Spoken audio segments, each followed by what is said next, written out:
ഒന്നും പറയണ്ടാണ്. പിന്നെ അങ്ങോട്ട് വന്നപ്പോഴേ ആ നാളെ മറ്റേ മോൻ ചെറുക്കനുണ്ടല്ലോ എന്തായാലും പേര് ഞാൻ മറന്നു. മോൻ എന്നാ തോന്നി എനിക്കറിയില്ല. ആ ചെറുക്കനാണെങ്കിൽ എങ്ങാണ്ട് കയറി 2 കോഴിയെ മുറിച്ചു. കോഴിയില്ലായിരുന്നു ആ കാര്യം തന്നെ അവനാണ് അവർ കേസ് കൊടുക്കുന്നത്. പിന്നെ ആരാണ്ട് ഇങ്ങോട്ട് നമുക്ക് പറയുന്നത് അവൻ ഇതൊന്നും അല്ലെന്ന്. നമ്മുടെ അച്ചായനല്ലേ, അച്ചായൻ്റെ സൈക്കിളോ പാവപ്പെട്ട സൈക്കിളോ കുഞ്ഞോടെ വീട്ടിലെ ഒന്ന് പറയണ്ട. അങ്ങനെയാണ് വെളുപ്പിനെ സൈക്കിൾ കടയിലൊക്കെ പോകുന്നത്.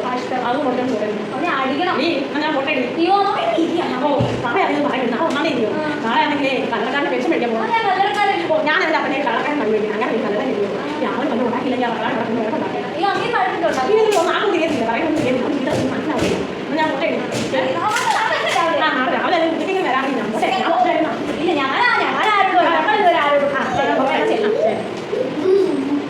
രാവിലെ ഒരു തള്ള അങ്ങനെ ഇറങ്ങും. കോളേജ് മൊത്തം നിരങ്ങിയിട്ട് ഇവിടെ വരും. ഒരു ഇറക്കനെ വിളിച്ചോണ്ട് എന്നിട്ട് ന്യൂസ് എല്ലാം ഇവിടെ എത്തി. ന്യൂസ് എല്ലാം വീഡിയോ ഒന്നും ഒരു ഓലില്ല. ഞാൻ എൻ്റെ ഓലി നോക്കട്ടെ.